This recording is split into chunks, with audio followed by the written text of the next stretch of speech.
of other people who are intellectual, they look bad. So why would I want to regret that I'm saying what I'm saying when it's right here being proven? Everything I've been saying is being proven by the comment section. Go through it. None of them is talking anything intelligent or intelligent contribution being made in the comment or raising issue that is historical. All they are saying is they are just abusing the rest of us. Oh, look at he's stupid. Stop that, Ayo. He's a loony. He's crazy. He's a fake lawyer. You yourself, you'll be ashamed of yourself. Look, just look at it.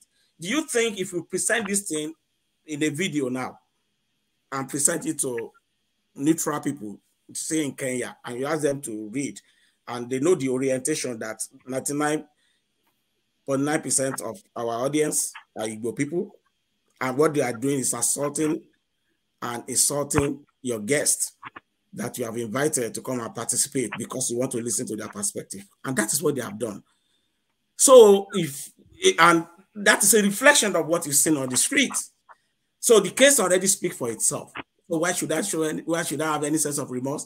Now, if I react now, but you did not answer my second question. If I react to this kind of nonsense that is being written here, will Franklyne now say, oh, I'm being genocidal by referring to these people? That can you see these people? I will now take the word when you start calling people these people is genocidal. And that is what we are saying. If you cannot, this is an intellectual forum. If you take about 3 hours of your day, for me, Friday is a prime time. I'm doing for old friendship's sake that Rudolph is to me. Friday is prime time for me. I do a lot of work on Friday. And I come here. I know it's a very sensitive topic. I could have avoided it because I told him why I avoided other something has invited me to. When he started this, he told me about it. And he invited me the very first day, but I wasn't able to make it. And the other one I cleverly run from, I told him why. And this is part of the issue now. It's here. Because you have to talk of already biased audience that are not ready to listen to you. At least you can make a constructive criticism or argument against whatever I'm saying that you don't like. One, don't try to change my narrative to something I did not say, because this is that it doesn't forget. Two, don't just start making caustic, abusive comments. Try and be intellectual a little bit if you have anything in your head. Showcase it that, okay, don't come and put abusive nonsense here and start attacking people. And that is what is happening on the street. When people protest, there is a siege from somewhere. They call themselves. You see it on Twitter. You see it on Facebook. I have over 20,000 followership on Facebook. I see that. So when I engage people, what do you mean by this? When I see that they are uncontrollable, I started blocking everybody. You don't have to follow me. Go away. If you want to intellectually engage me, I'm willing to engage you. But if you want to come to my wall and abuse me, it's easier. I delete you, period. So I don't have that power to do that here, but after go through everything here and see what a reflection of what is happening in Nigeria is. Thank you. Like I told you, I can't stay the rest of the 3 hours. I know. Very soon I'm going to leave. But they didn't answer my second question. They didn't. Oh, sorry, Ngozi. What was the second question? I said you. Okay. Sorry. I was asking the. Already started, but I want to get to other people because we can. Oh, please. So sorry about this. I just wanted, because they keep hammering on this. He said that Mr. Franklyne is being dismissive of the issue, which is the grievance, and which he says is the base for provocation, and which could lead to a genocide. I'm just trying to align everything they said to frame it in one question. So I was telling him that I did follow the show, and Mr. Franklyne did address the grievance. Is it that particular grievance, or is there something else? Is there any other grievance he wants to tell us that he did not mention that is fueling this narrative that Mr. Franklyne is pointing them to stop using? That is just what I'm asking. Is there any other grievance that you are not telling us, or is it the one he has already addressed? Well, you might think he has addressed it. In his concluding statement, he did say very nice things expected of an intellectual. But the core is the denier. When you deny that Obi did not say Lagos is no man's land, or that it's not being said by people who shouldn't be saying that. People on the street can say anything they want. You understand? But when it comes from certain quarters, it may mean something more than that. And this thing has been persistent. It's been an issue. It's all over the internet. So the issue I have with Franklyne is trying to say, oh, it didn't happen that way. No, that is not true. Those deniers, those facts we cannot bring together here. I'm ready to take the challenge up for everything I've said there. If anybody wants facts, I argue with facts. So you can reconvene this thing as long as Rudy is ready to control the people.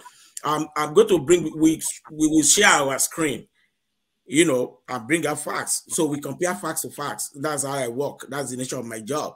Right. So there's nothing I'm saying that I cannot prove. So that's why I said it's not admitting it. It's nice for you to say, oh, we shouldn't be doing this. We should work together. And myself, I identified that fact that one-on-one, we really don't have problem. If we enter club today, you are buying drinks for each other. Most of the people I probably see when I go tonight are my Igbo friends in the area. So who cares? You will know that we have firework here on the internet today. But on a Nigeria corporate issue, it's going to continue to happen that way. And we need to admit those things first that is happening. If you don't admit it and you now concentrate on reaction, when you don't talk about the action that causes reaction, that is not only dismissive, it's like dodging the issue, and it's not right. Thank you. All right, thank you. Rudolph, I have something to ask you. Okay. When we were on the Nigerian Village Squad, do you remember the piece I wrote about Ojukwu? I know there was something. Yeah, I don't remember details. When he promised that he will write a memoir when I interviewed him. And when, because I was involved, came out, I was totally disappointed. Because there's some gray areas that he needed to clarify for posterity. I've read almost everything available. I don't think I've read everything, but almost everything available on the Civil War. But I believe that we can always learn from the mistake of our elders. In fact, I don't need anybody to convince me that what the North did to the Igbos was wrong after I listened to Joseph Gaba live, and then I interviewed him. So I don't need anybody to convince me. Now, the point is this. All those kids, I will call them kids, writing on the comment section, they don't know what they are talking about. When I wrote about Kanu, what I wrote about him, no Igbo man has ever written it. No Igbo man has ever written it. The article went viral and everybody loved it. And some Yoruba people were even asking me, why are you writing such a thing? I'm a very objective mind. Very objective mind. You may not like my position, that is okay. But as long as I believe in it, I'm not going to change it. All right. But the bottom line is this. And that's what I want Franklyne, my friend, to do. No matter how beautiful, how logical, how reasonable your pleadings, your sermons about what we need to do is, it will not work unless we address the causality. We have to address it, oh. You guys may not like it, but we must address it, because if we don't address it, we keep coming back to the same issue. And what are these causes? What are they? Exactly. You cannot come to my land and start showing Bagadoshu, telling Oba Ofeko to go to hell, telling us that Yoruba land is a no man's land, telling us that, okay, we have bought all your property, we gave you money, I went to use it to drink beer or whatever, even if that is true. I don't know if it is true. So coming to my land, to my house, to insult me, to disrespect me because you think, because you got some money and you bought land. What I mean, you built houses. What is a house? Anyway, I don't want to go into some details. Let me just leave it like that. But the bottom line is this.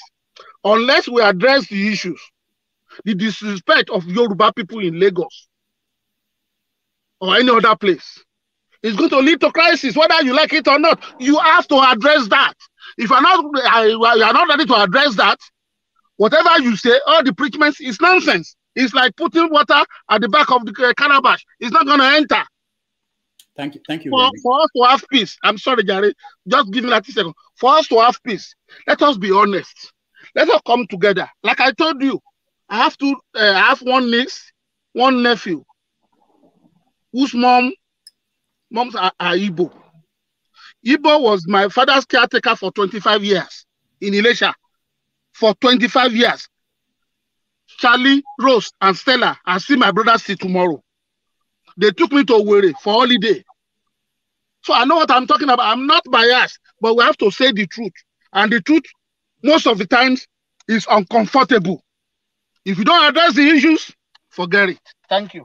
Thank you, Remi. I have to promise our audience that we have to have part 2 of this conversation because we don't have enough time.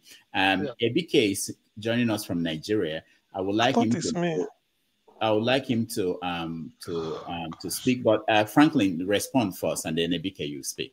Well, yeah, because everybody threw in Ayo and Remi threw in a lot of things together. This is why I said we should watch the words we use. For example, Ayo made a very important point when he said we should address the causes of all these problems.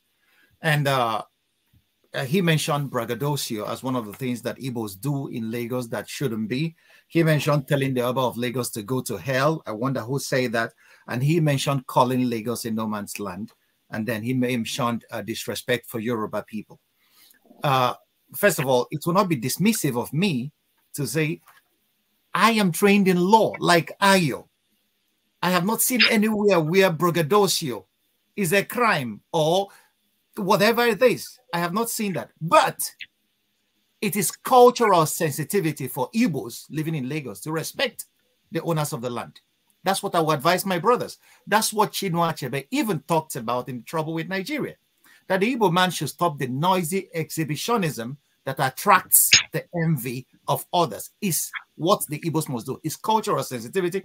It may not be a crime, but for peaceful coexistence, the Igbos must learn to respect the people and not rob their success in their faces because it gets people angry. We are all human. I understand that on that point, I believe that Remi is correct. I wonder who told the Oba of Lagos to go to hell. That is even an insult under our constitution. That person should be taken. They've said it on this platform. They said it on this platform. Here on this platform. Here. That person is not. That person should be removed because you don't insult people. I live in Germany. He was cheered on. He was cheered on when he said it. He was cheered on. Cheered on by who? One man, the one you say in your platform about people call Okay, so let me finish. The points. I live in Germany, where the first article of the Constitution is that the voted mentions is unantastable. It means that the dignity of the human person is inviolable.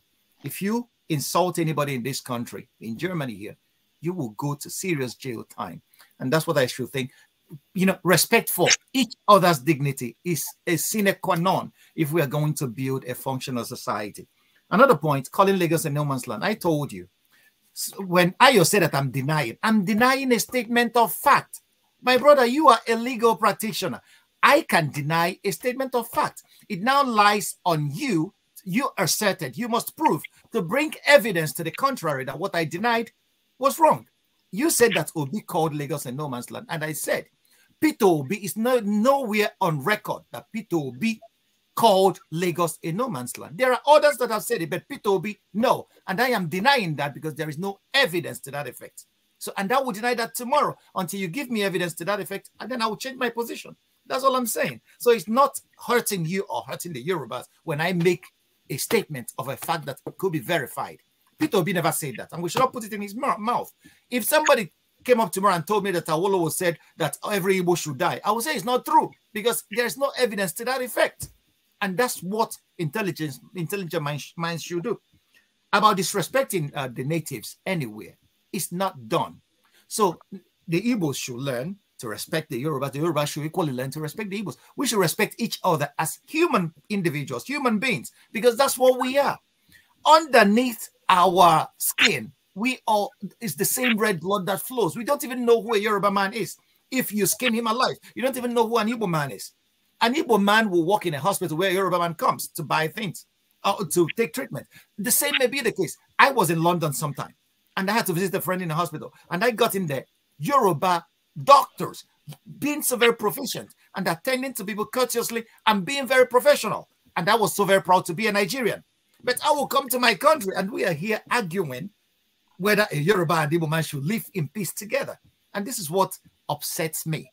We should step over that and then pave the way for the future generations to teach them that we could build, let me give you guys a secret.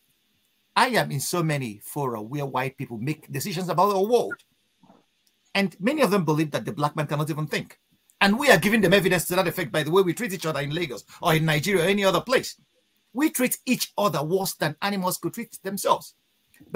And I will tell people that nobody will respect an African until Nigeria becomes a first world nation. What are we doing to build Nigeria, make Nigeria a first world nation? By going into our ethnic cocoons? That will not do it for us. We will respect our diversities because there is power in diversity, even at the genetic level.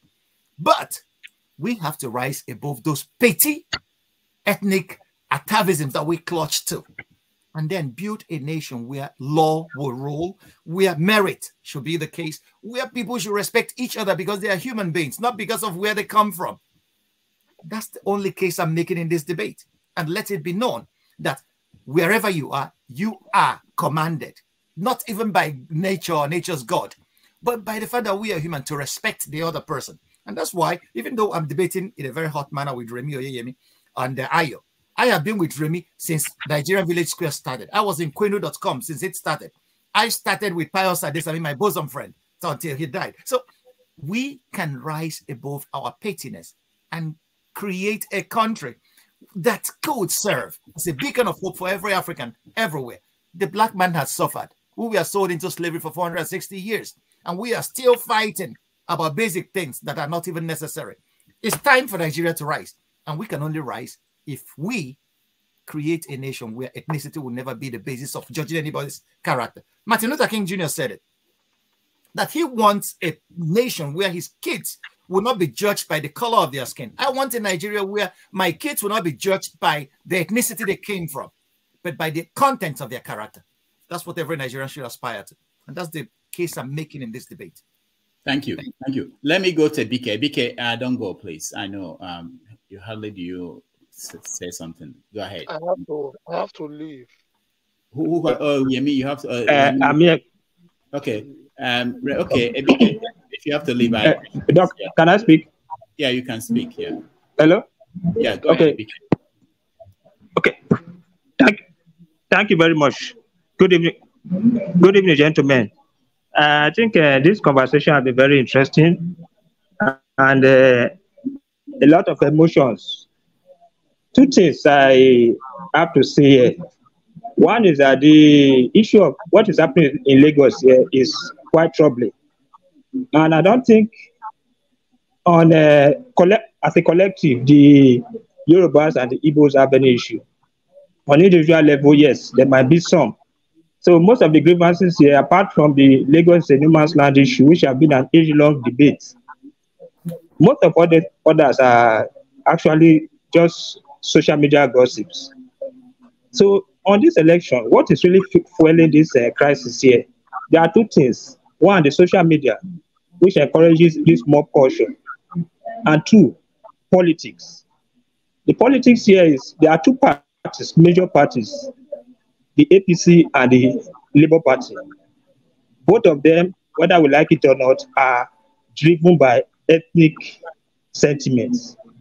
APC, you know, the southwest part of the APC is ACN. We all know it's a regional party. And their campaign had already been based on this whipping up regional sentiments. That is how they've held the southwest for all these years. They now came in Labour Party, which is now being propelled by majorly by Southeasterners, which we say Igbos, majorly. So there's this clash here, which is creating this unnecessary tension. Each of these parties want to hold on. The APC want to hold on to Lagos. The Labour want to dislodge. And both of them are coming in, pushing the agenda, using their own, rallying their base, the Labour Party base, which is the Igbos, the APC base in the Southwest, which are the Yorubas. So until we begin to see politics as a call to service and not really this do or die thing, this thing we exacerbate. I'm afraid to say so. It will definitely exacerbate. We see a lot of talks about this Igbos being too noisy and the rest, Yorubas being lazy. These are just things that are said for political sake. If you say the Igbos are noisy, yes, like they said, they are business. They are business there in Lagos. Yes, these things are about to happen. But as a collective, there's really no issue. But when we begin to use this little difference at individual level, we elevate it to seem as if it's a collective. Igbos meet somewhere and decide to do this to Yorubas. Yorubas meet somewhere and decide to do this to Igbo. This is inevitably, this is where we're going to land ourselves. So the issue here is, how do we actually de-escalate this tension? That is the point. That is the point that we should be discussing here. You can see the panelists and most people have already seem to have dug in to already held positions, and nobody is willing to yield.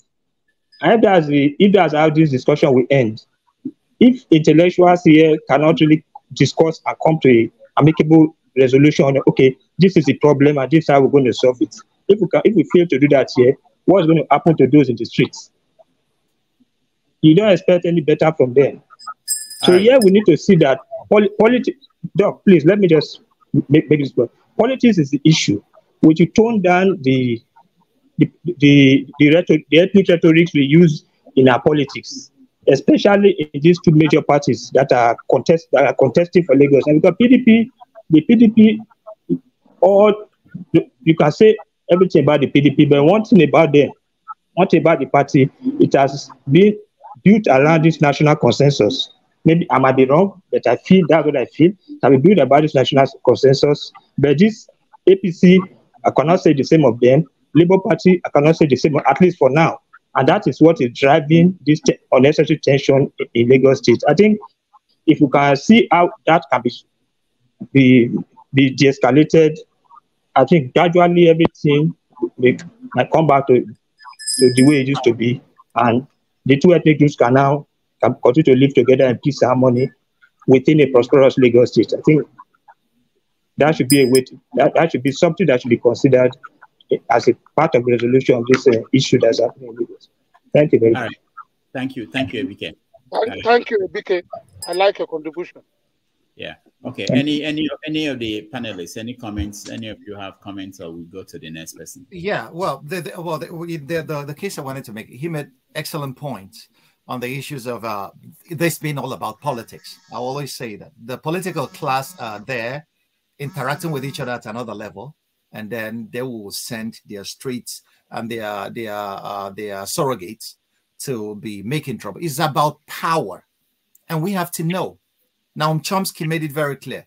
Power is a very violent institution. And unless power is controlled by the sovereign is the people of Nigeria. Okay? And these people should be allowed to elect who they want in a free and fair manner, which has not been the case in Nigeria at the moment. That's not the issue I want to get into. The Labour Party seems to be the new bride. And it's not about, I don't think that the Labour Party has an ethnic constitution. The only thing people could say is that Peter Obi being an Igbo man, that this may be the very first time an Igbo man has actually made a dash for the presidency. But the majority, the bulk of Labour Party supporters are Southwesterners, Yoruba young people, and people from the Midwest. They are the bulk of the supporters of Peter Obi. You could equally see that Peter Obi doesn't have the support of his home state governor. And he doesn't, the state governors in the Southeast, many of them don't support Peter Obi. We see that Hope Uzodimma is an Ogo, he's an APC man.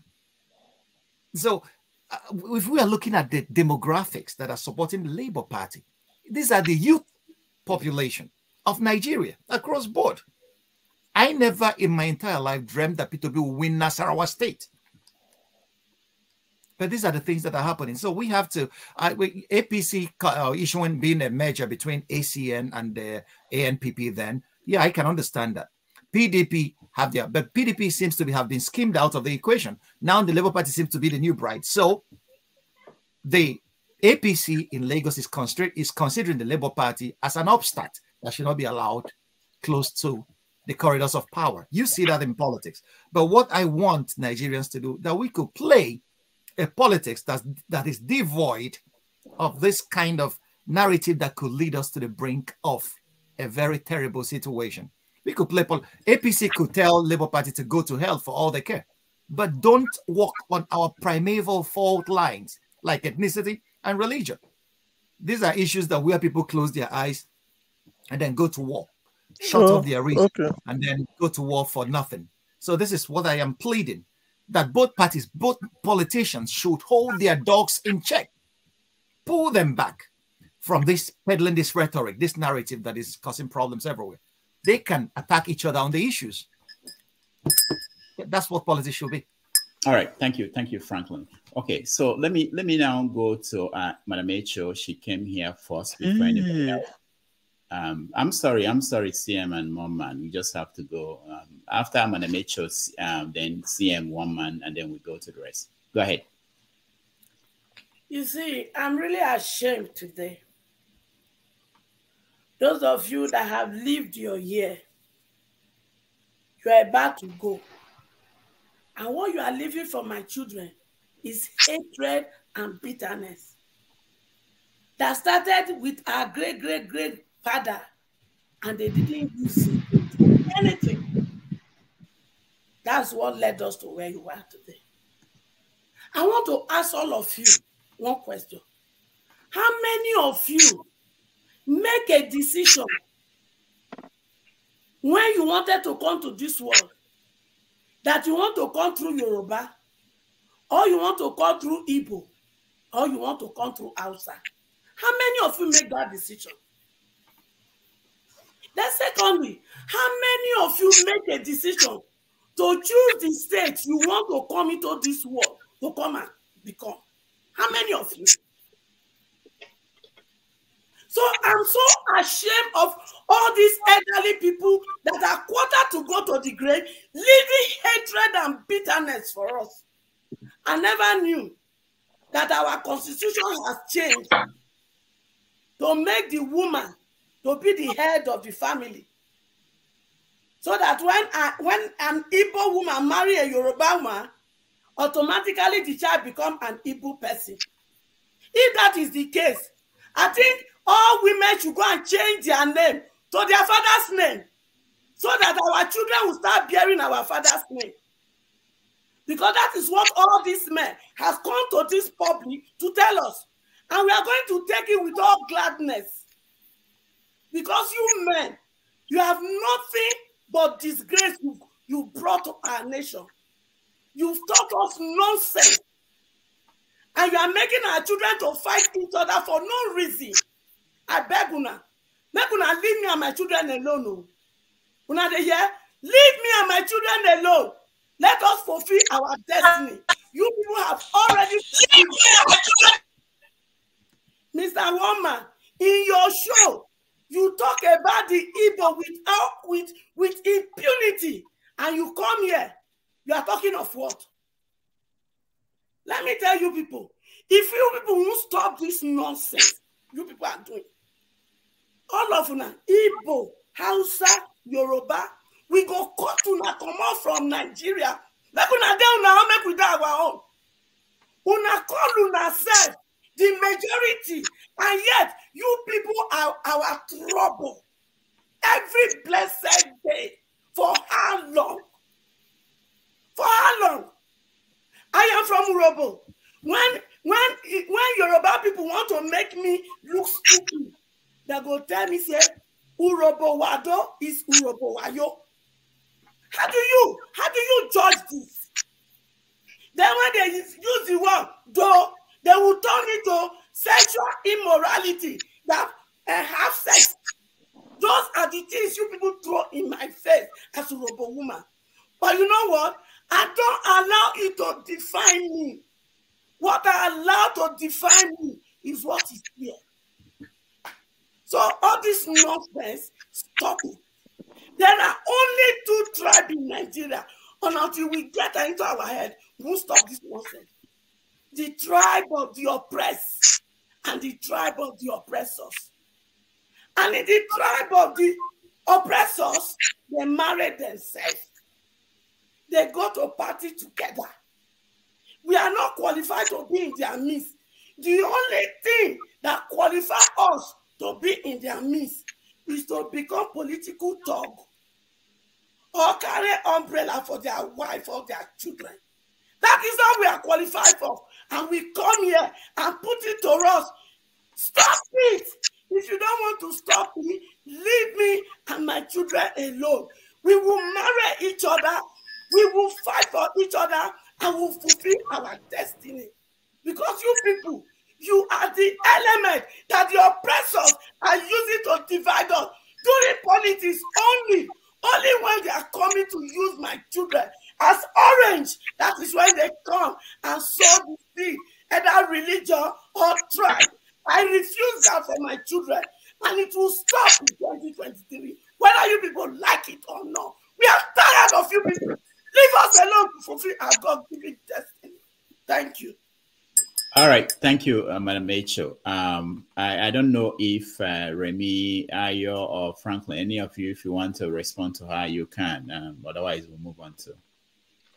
I have no response. No, there's nothing to respond to. Okay. Yeah, go ahead, Franklyne. Oh my God, Madam Mama H.O., that was powerful. I have never heard someone so passionate. Everything you said, I agree with. The politicians use us to divide, and then they will go to their enclave to enjoy the proceeds. They don't. And that's why today Nigeria is still a laughing stock of the I have world. to speak for myself. Nobody uses me. Nobody. Okay. I say it openly. I can say it anywhere, anytime, any day. Hey, madam. I am talking of Nigeria youth. Madam. Nigeria youth that they allow me to say my own. I am talking of Nigeria youth. Madam, allow me to say my own. When you said your own. Nigeria youth that they have turned to kidnapper. I am talking of Nigeria youth that they have stolen. Madam, I was not even talking to you. I was talking to my brother, Franklyne. I'm saying that nobody. You have lived your life. Yeah, Madam Ayo.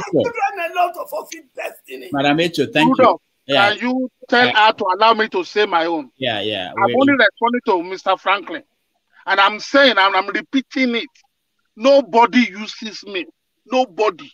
No matter how rich you are, you cannot use Remi Oyeyemi. I'm saying it and I'm beating my chest. So I follow what I believe. Now? I follow what I believe and I do what I believe in. So please, thank you, Mr. Franklyne. Okay, thank you, my brother. I was using us as a generic term.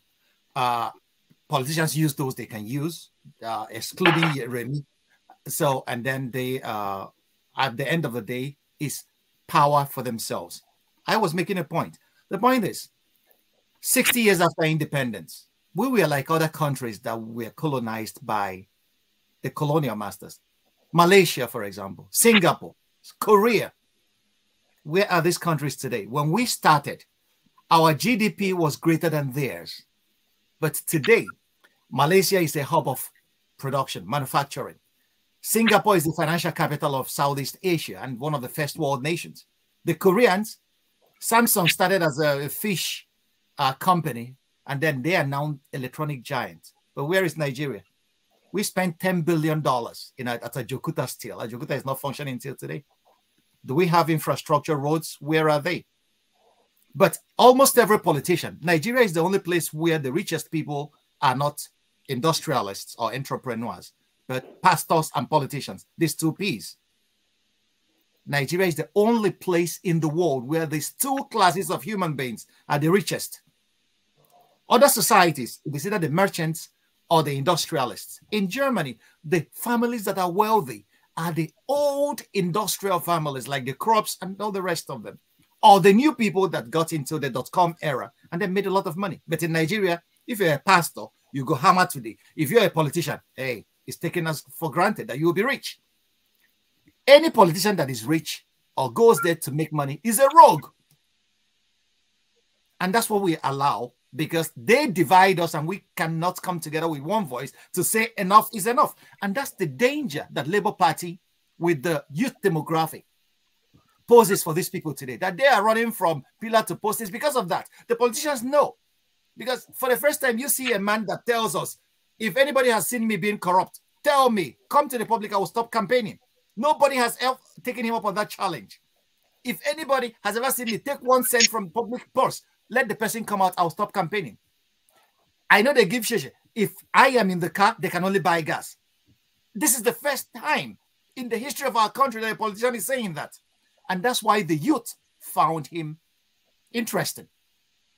And they are following him. So the old guard know that if this guy gets into power, he will remove our mouths from the trough, from where we've been eating, because politics has been a career for them. And that's all this gang up about taking over and then not taking over. So that's why they're using this narrative. And then we should be intelligent enough to understand that. I'm done. All right. Rudolph, quickly. Rudolph, quickly. Let me just say this. I think we have been all over the place. Rudolph tailored the topic towards this election, what is going on in Lagos right now, and that was what I was prepared for.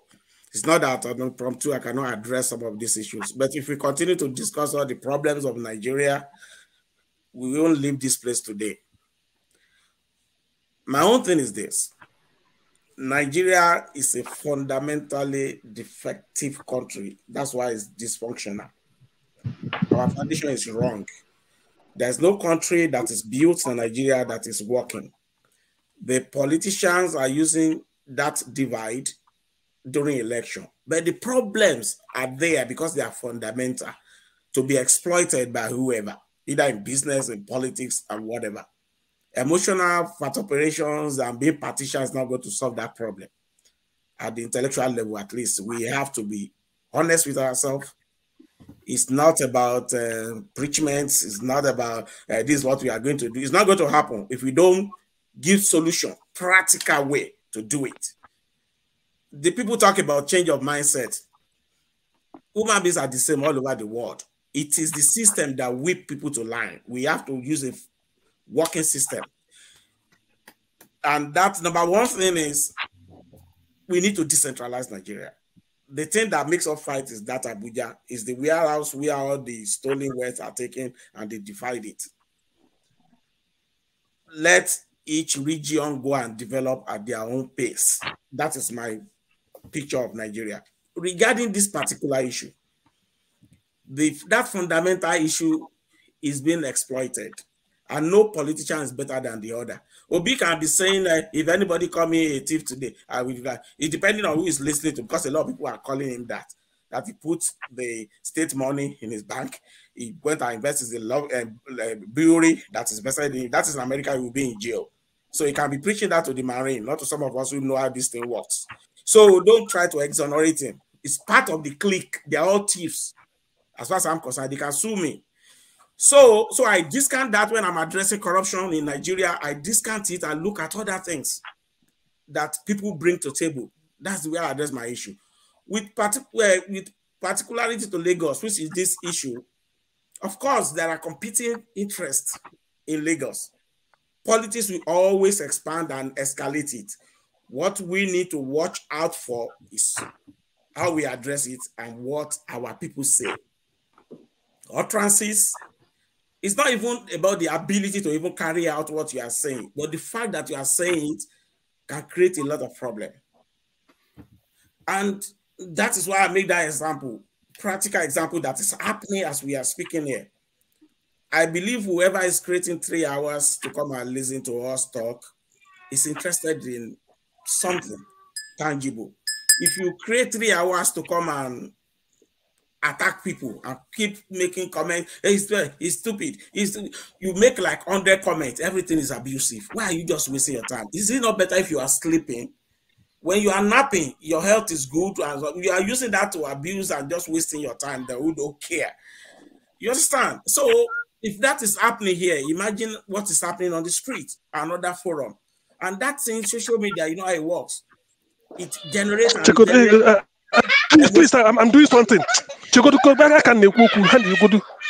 Emotions will fly, and it keep mounting the problem that we are trying to solve. So let's package as a people. If there is a way we can do it, keep pushing a solution that we can all brainstorm about how to restructure Nigeria. Whoever becomes, we have a president-elect, we must have something we want to push for the whoever is coming in. And so this is the problem of Nigeria. People are reacting to how they feel.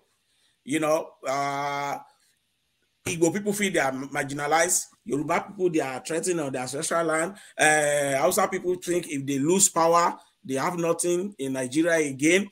There's nobody, and our Mama Echo that is speaking now, our own problem is that they are corrupting our Urobo name, and she wants to beat the rest of us.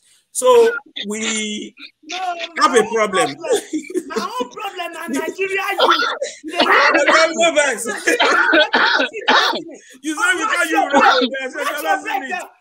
like that one. Because I know they tribalism like una. You know, yeah, and they call them my Nigeria children. But my day here, they talk of Yoruba, Igbo, Hausa. Leave my children alone.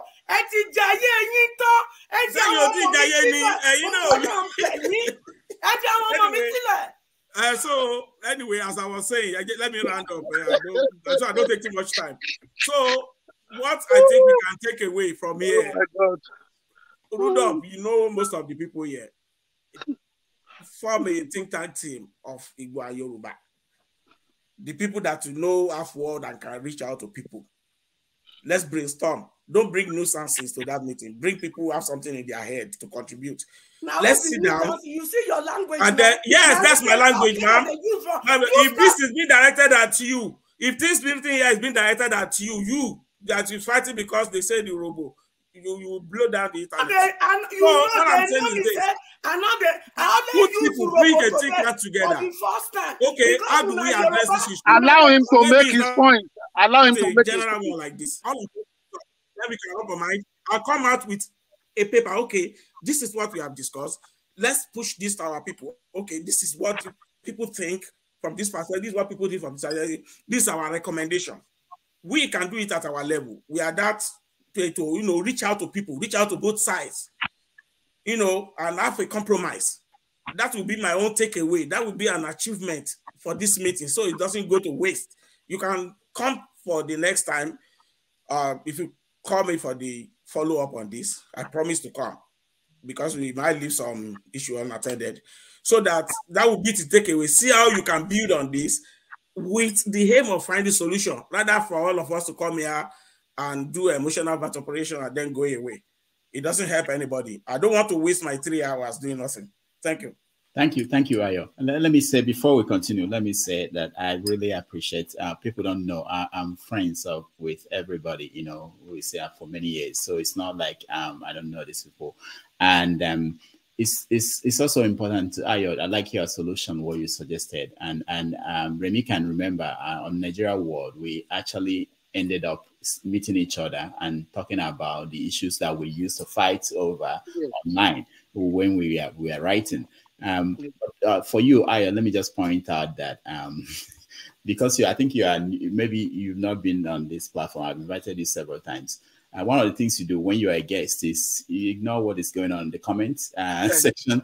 You don't do that. You don't look at it while you're speaking. If you do that, that would be like and of course it happens to everybody. It's not just you, so it's not personal. I get attacked there all the time, but it doesn't really. You shouldn't let that worry you. And I don't have the ability to moderate what's going on there while paying attention to what we're doing here on the. So that's the point I wanted to make. But Remi, you wanted to say something. Yes, I wanted to piggyback on what the suggestion by Ayo, which I think is very, very fantastic. there are some things, Rudolph, I will not tell you on this platform. When we meet, the way we meet, I will talk to you about it. Because you are a brother to me, not even a friend.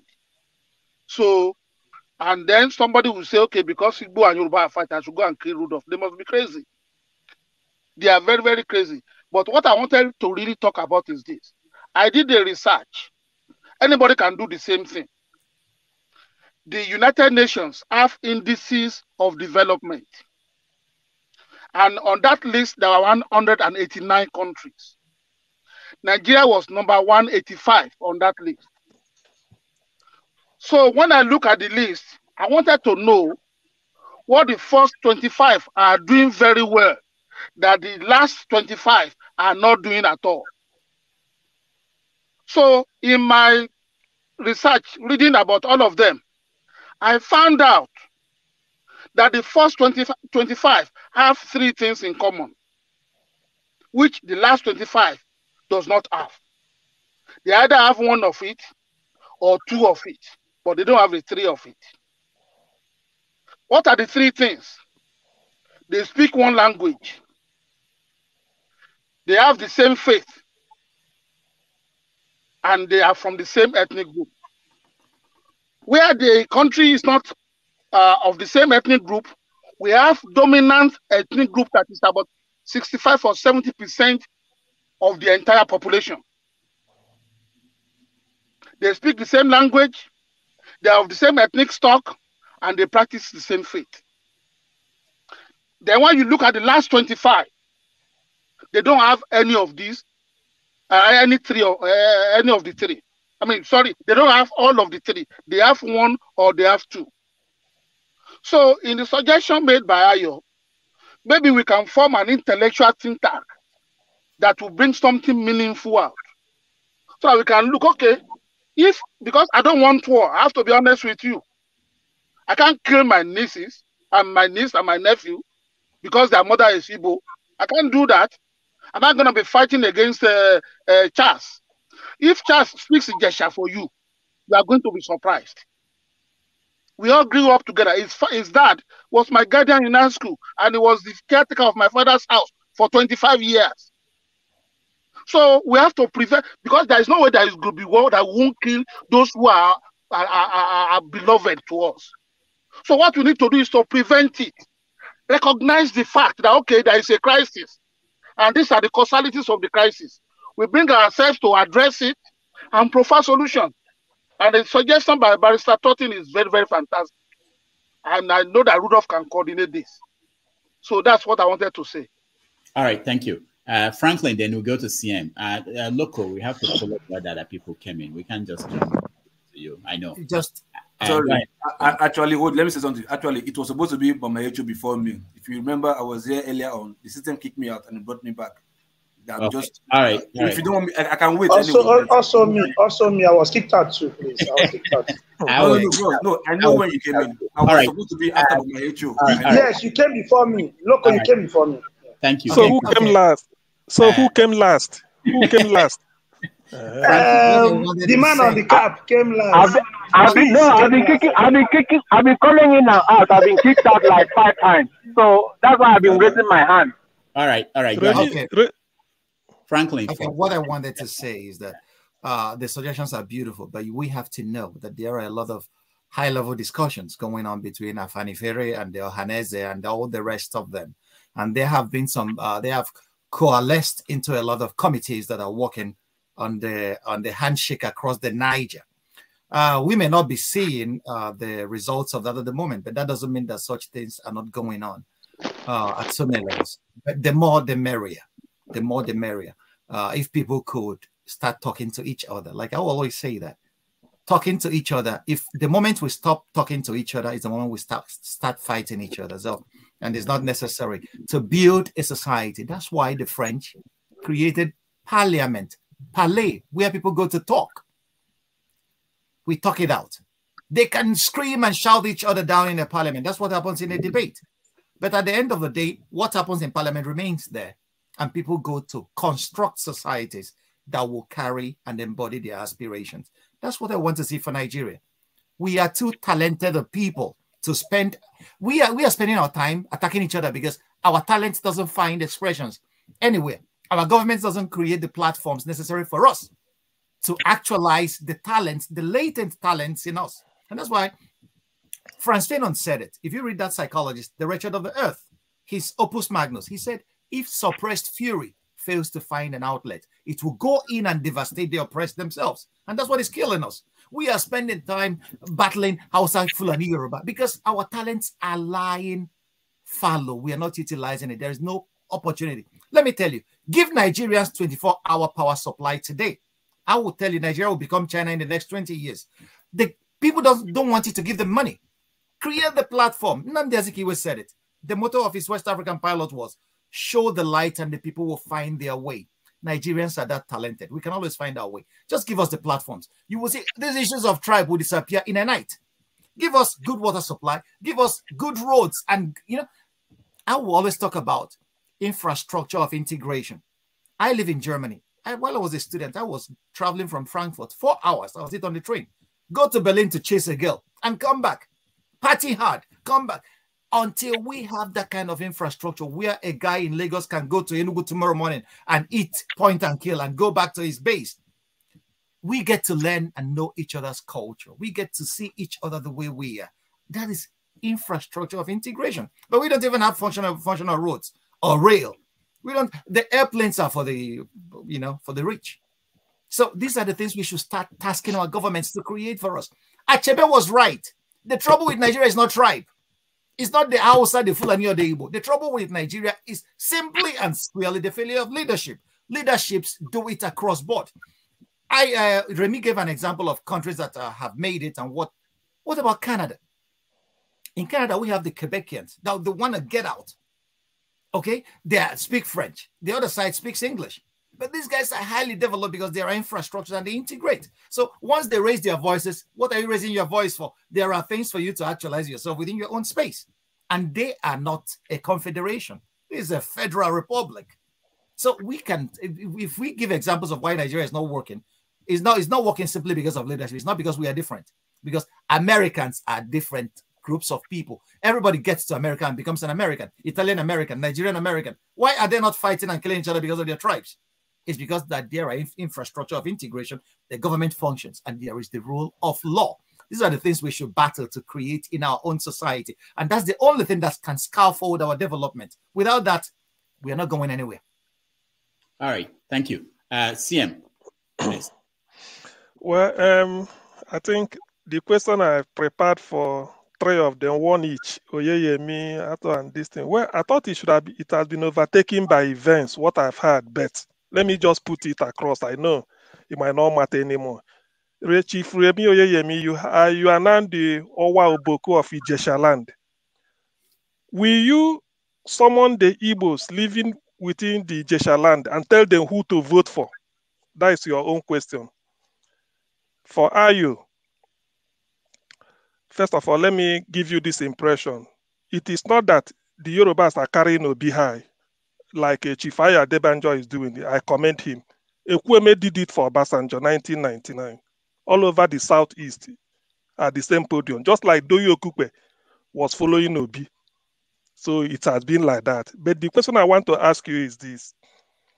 The word accommodating, do you think it's derogatory for any tribe to use it against any tribe in Nigeria where they find each other?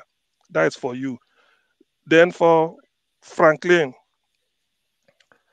given what you know, the exposure and everything you've had, do you not think that the incoming government should, as a way to de-escalate tension between Ndi Igbo, probably, and their host in the north, and Ndi Igbo and their host communities in the west, do you not think that one of the priorities of the incoming government, whoever it may be, is to go and put infrastructure in the east?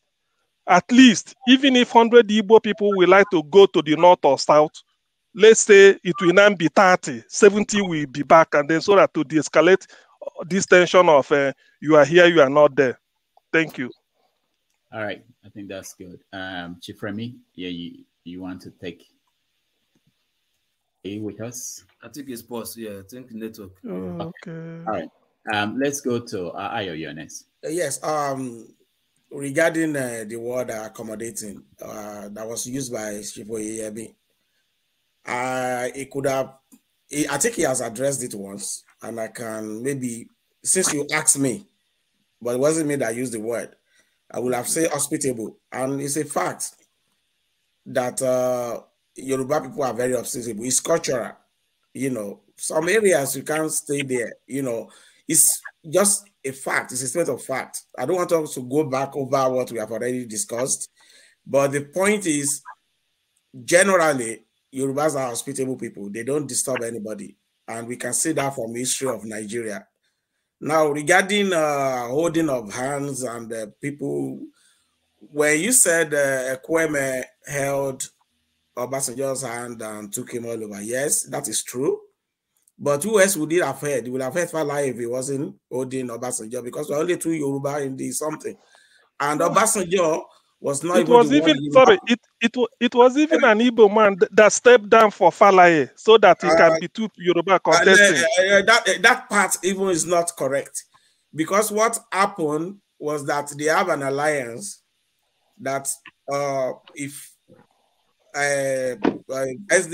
Falaye's party presents the president, the alliance will present the vice president. The moment Falaye has been presented, what is chief? Take care now. The woman, he changed something. It wasn't presented as the vice president to Falaye for obvious reasons.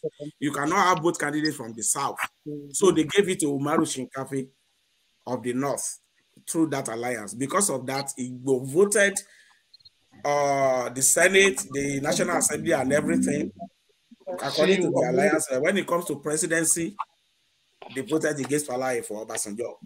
Falaye was, for me, this is a personal opinion, better by miles than Obasanjo, seasoned economists of international repute, and that was the candidate of Yoruba. Obasanjo was candidate of Hausa. Obasanjo himself lost in his own polling unit in that election in 1999. So I won't see it as something done for Yoruba people.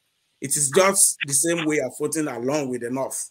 So I don't want us to go back there, because some of the issues will be open wounds that we are trying to close. And regarding some of the things Franklin said, Canada operates like there's very little difference between federalism and confederation. Canada operates like a confederation because they have their own constitution. They are autonomous. Just like Germany, you live, you know, your autonomous region have their different constitution. So that's what we are preaching for Nigeria. You are talking about getting infrastructure. How are you going to get there when you only spend about 10% of your time on pulling ourselves down? This ethnic tension started before pre-independence. We spent about 85% of our time on the fallout from mutual suspicion. So only about 50% of our time is spent on the business of governance. Most of our developmental issues are addressed from ethnic prism.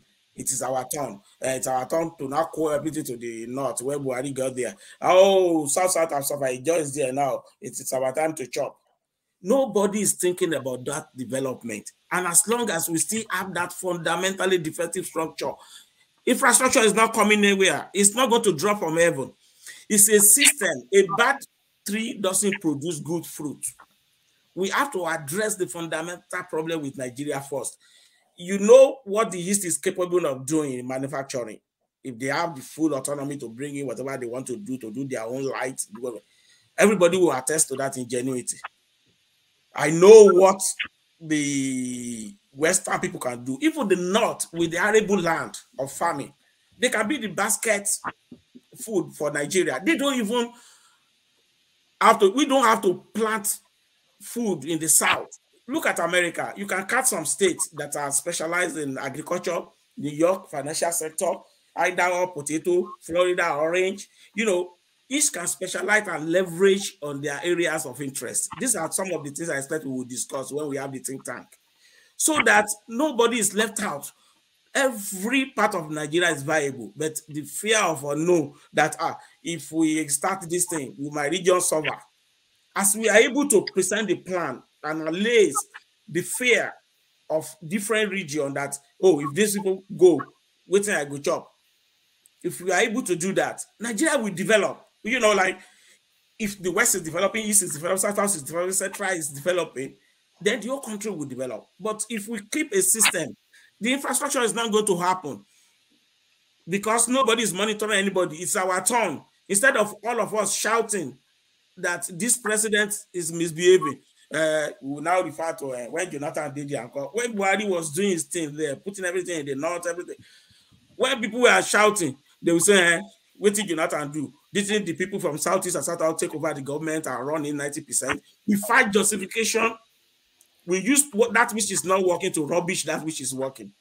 Because we find justification in our own ethnic experience. So the best thing for us to do is to find a way to create an embryo environment for each region of Nigeria to develop at its own pace. That is only where we can have development, because the system is not calibrated for development. It's calibrated to fail as it is right now. All right. Thank you. Thank you, Ayo. Franklyne, you want to say something? Well, no, well, I was asked a question, so that's what I wanted to address. Oh, okay, okay. The question he asked me. That's true. Yeah, was whether it wouldn't be meet for the government, the incoming government, to provide infrastructure in the Southeast so as to mitigate the migration of Southeasterners to every other place. Sociology shows us that it wouldn't. It's not necessarily about infrastructure that people migrate to where markets are.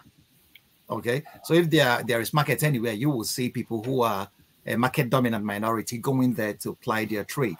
I wouldn't want any government to concentrate only on the Southeast. That would be too nepotistic of me to make that a case. Buhari tried that with the North when he told the United Nations to only concentrate on the North. Wait, I didn't say that though. Is that? No, I wasn't talking to you. No, I was asked the question by the man that asked you. Yeah, go ahead. So when Buhari told the UN to concentrate their relief efforts in the North, a lot of people may misunderstand it, but I can understand it because that was the Northeast was being ravaged by Boko Haram and the insurgency and all whatnot. So I wouldn't advise any government to only concentrate on the East. Nigerians always shoot themselves on the foot. You are not doing a people a favor. As a government, you don't do your people a favor by providing infrastructure. You are doing yourself as a government a favor, because if the people have the infrastructure to help them in being productive, they will pay taxes to the government, and the government will use that to develop the country. And then as a government that you are credited with developing your country so very well, your party will always be returned to power. But we leave the basic things and then we fight over irrelevancies. No analysis has beaten Achebe's analysis. It's not about because Nigeria is created on a defective structure. No. How our country is formed, either by conquest or that people have been living together, or, that's the way it is. What about those countries that were conquered? And they evolved to become good and great societies for their citizens. What made that possible is leadership. Leadership is the factor that pulls every other resource together to create a viable human society. That's what it is. It's not because we are different or because our structure is defective or because the British roped us together. Our problem is that our leadership has always failed. If somebody brings in the argument to say, yeah, if Goodluck Jonathan did it, and then who will try to defend our tribesman? Let's remember when Murtala Muhammad came to power in 1975, the very first thing he did was to institute a quasi, war, a kind of war against indiscipline. Murtala Muhammad ordered that each civil servant that is not on seat by 7 a.m. in the morning, the time that work starts, will lose his job. People thought he was joking. And then he went to the Federal Secretariat and sacked a few people because he was there at 7. The next day, this famous Lagos traffic disappeared and people were on their seats at 7. Excellent leadership. It's not, I'm supporting a military junta, but that's what leadership is all about. Achebe said, is the failure of leadership to rise to the responsibility of personal example. That's the only trouble with Nigeria. Our leaders are not personally responsible. We make the laws, and they are the ones to, first of all, break it. You will see a judge in traffic, and his policeman will be kicking every other person's ass so that he will jump the queue. Personal example. That's what leadership is all about. It's not necessarily voting a politician from my tribe. No. A man who is competent, a man who has integrity.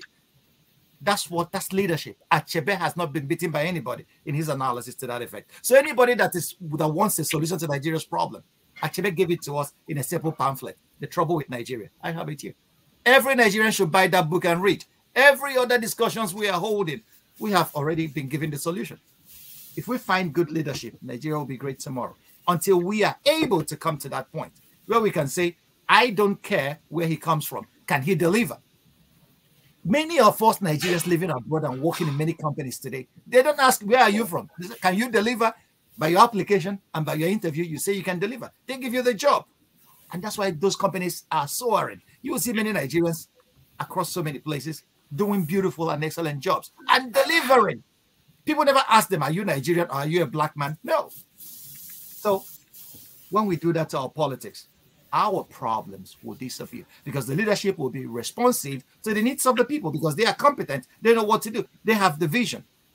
Leadership, leadership, leadership. That's our problem. And we don't seem to be getting it right in this cycle. That's where my fears are. All right, thank you. Ayo, can you hold off? Okay, Yeah. let's Okay. get one more question in, Yeah. at least, because it's something urgent. I want Peter to go next. Peter, go ahead.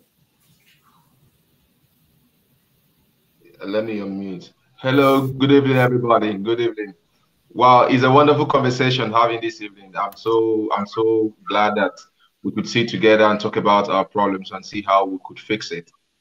Well, I don't know much about this tribalism issue, though I was born in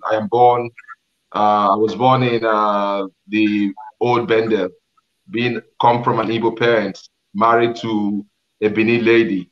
So I understand this tribal tension I would normally have because sometimes even among my people, they sometimes refer like, oh, you married outside your own tribe. But I grew up in a home where my father taught us properly that you should judge people by their character and not actually by their tribe. So coming to Europe, I live in Europe, I live in Spain, I'm an English teacher. So I find it difficult sometimes when we that are living in Europe, you have integrated into the European society. You see how they do things. You are a black man in a white man's world. You know what racism is. We have far-right politicians rising up all over Europe. You know how hard it's going to be for black people. Because in Italy, the far-right group has just won the election. And that's going to be hell for immigrants because the immigration laws are going to be heavier. The chains are going to be heavier on them. Even right here in Spain, there's a political party called Vox. And these people, one of their agenda is to reduce immigration and deal with immigrants. We have this all over Europe. And when it now comes to our own country, we're still dragging for little tribal issues. That this one is Yoruba, this one is Igbo. Look, it's the same thing everywhere. By the grace of God, I've managed to travel around. And I could see that if a white man stops you, if a policeman stops you, he doesn't know if you are Yoruba, if you are Igbo, if you are Senegal, if you are from East Africa or North Africa. What he sees is a black man. And it's so painful that we that have lived in Europe, I thought we were supposed to be the ones educating those back home and try to teach them that we shouldn't be microscopic in our thinking, that we should make it broad and see the greater picture. If only Lagos develops, the whole country is still poor. If only one section of the part, if only one part of the country is developed, what happens to the other part? We are not thinking as a community. We have individual and tribalistic mindset, and this is going to be a problem. No country will, even in Spain, they have little tribes among them. It might not be obvious, but they do. The Basque region, they don't speak Spanish. The Catalonians, they don't speak Spanish. The Valencianos, they don't speak Spanish. They have their own languages, but this culture it is interwoven into the fabric of the nation. And they have one law, just like what Mr. Franklin said. In a place where the rule of law works, everybody abides to the rule of law. Everybody abides to the rule of law because the law protects everybody. It protects the indigenes of the country, of the environment, and it also protects the foreigners that are in that environment. So I wanted to ask our panelists, the brothers on the debate team, you guys that have lived in Europe, why do we find it? We know we have our tribal issues and everything, but why do we still find it difficult that we still argue as if we haven't left the shore of Africa in our minds? Please, I would like to know, why are we so interwoven in this tribalistic mindset instead of looking at the bigger picture of a bigger Nigeria? I see people that push for IPOP. I'm an Igbo guy, but sometimes there are things they push that personally I don't accept. I don't accept that it should be this way or it should be that way. But when you now say Igbo people or Yoruba people or Fulani people, so sometimes you don't put people in the same category because of some few set of that particular group. So why do we find this issue of tribe, even if we have lived in Europe, we've lived in America, we lived in some other places where we see that these people, actually, it doesn't matter where you come from. Why do we still struggle with these things? That's my question. Thank you very much, sir. All right, thank you, Peter. Who wants to go first? Ayo, on the question that Peter raised, and I will address part of the leadership issue that Franklin raised too. You see, leadership itself is a product of society. The kind of leaders we are producing now, they are not imported from a planet called Pluto, the downgraded planet. They are from amongst us. It is because that tree don't produce good fruits. If we retain this system, it's a rent-seeking system for carpetbaggers. You will continue to produce bad leadership. There's no shortcut to it. You are not wiser than America. Even America, that is just a melting point for everybody, not people who are still fiercely protective of their ancestral lands. They created autonomy for their states. Each can operate within it. That's why they are functioning, not because there's a leader. Look, let me tell you something about Muritala Muhammad, example that Franklin made. Muritala Muhammad, in those 6 months, single-handedly destroyed Nigeria's civil service. While he got there, he sagged. Nigeria still had some elements of sanity when he came in. He sagged all the experienced hands in the civil service and started replacing them with novices and so on. That is the end of Nigeria's civil service. They are the most corrupt than the politicians till today. The railway system in Nigeria was functional. It was Muritala Muhammad that sacked all the experience and the people that train people because he's mad. He was doing this soldier fire brigade, and he destroyed Nigeria with railways forever. Some people recommended a rolling treatment for Nigeria. I said, if you bring a rolling to Nigeria, it's going to be an exercise in wasteful bloodletting. Because the moment the other person is there and we still retain this system, the system will overwhelm and suppress him. They are not stupid in Switzerland. Canada is not stupid. Germany is not stupid. Britain, that put the contraption called Nigeria together by creating autonomy. You see, it is simple. If you have a house and you have 4 children, if you put them in a dormitory, 4 of them, there will be fights. Who put this bucket here? How did my pot get over there? Who put that pants here that didn't remove it? But if you break that same dormitory into 4, and this one is responsible for his own room, then you can properly apportion blames. That is the problem with Nigeria. And I've used the analogy of empty rams drinking together in the same bowl, and then their horns are touching. They will lock horns. There's no, you can't bring leadership to run a dysfunctional system. If we are talking, yes, you need a leader to bring, but you first have to identify the problem. That is when you identify the kind of leadership that can cure it. The leadership Nigeria needs is not a Rawlings. And something doesn't affect Nigeria 2 months after they will rebel against you. The kind of hand that will work for Nigeria is the Brezhnev, Gorbachev, Mikhail Gorbachev, the one that have the audacity to create autonomy in Russia. Yeah, they had a problem shortly after, but they create that region, and those countries are functional until today. You know, India didn't come to independence as there are now about 4 countries out of the old India, and they're all doing well. 2 of them are world powers, nuclear world powers. You understand? So it is not, we have seen it work in other places, especially a country like Nigeria. You see, when the British put people together, they are smart, the colonialists. They cut a part of this, join it, do cut and join, and put everything together that will never work. So they can be able to identify the point to exploit for their own gains. That's what we are having. We have not been able to sit back and recalibrate. Not even the British had the audacity to give us the system we have. Don't forget, Nigeria came into independence with 4 constitutions. And there was healthy rivalry, as bad as you may think it was. There was healthy rivalry between the regions of Nigeria. Awolowo went and created one national bank. Oh, why can't we do this in the East? They put African Continental Bank in place. The bank told the northern people, they thought, whoa, this thing is working in the South. They created Bank of the North. That was healthy. University of Ife, that happens to be one of the most beautiful campuses in Africa, was not an original concept. It was because they created Nsukka, University of Northern Nigeria, which is Abu today. It started as just of Northern Nigeria. They later changed it to Ahmadu Bello. When they came, there was no university recommended for the West. That was Awolowo said, okay, we are going to build our own thing. We needed a university. That is competition. So there is something they were learning among themselves. You know, that, okay, this region is doing this, let's try it, let's try this, let's try it. So that energy that we are channeling to fight ourselves now, he wants to take my land, I'm not taking our land, now we get money pass. We will channel it to develop our area, to showcase that this is what we can do. And because we don't want the East to beat us in the West, we are competing. We want to see what we can steal from you.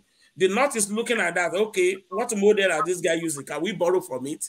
That is how we are going to develop. Because as long as we are waiting that when we die, we just go to use Koboko to straighten up Nigeria, it's not going to work. It is the system that will now bring out the leadership we want, and then will give us the leeway to develop. And that system is on their own development pace, so we can have healthy competition. And that is why all the countries, I can say it, all the functional, the best run countries in the world, even, do you know that China has some autonomous regions? As terrible as China is when it's not the issue of governance, China does have autonomous region in China. It's a fact, a controversial fact that we see in the books. So that's the way I look at it. And the moment we have that, we won't have to worry about somebody want to take my land again, somebody call something. No, we wouldn't even have to worry about that. We have other businesses to deal with. Right now that we are using just 10% of time on business of governance, the rest we use it on big crane and try to pull each other down. No, Igbo man must not be there. That Hausa man must leave, we must fail. It's our turn. We won't have that again. And that is why we are not concentrated on development. Thank you. All right, thank you. Franklyne. Oh, well, okay, Rudy, can you hear me? Yeah. Okay, you know, well, I have a kind of misgiving because a lot of people are waiting to ask their questions, and it will be quite unfair to them because if I start talking, I will take a lot of time. To be quite unfair to all of them because they have been waiting patiently to participate, and I would like us to give them time because I wouldn't want to counter what Ayo said. Ayo made excellent point. But we have to remember that leaders made countries like Singapore. Singapore is just the product of Lee Kuan Yew. Leaders made countries like Turkey, Kemal Mustafa Ataturk.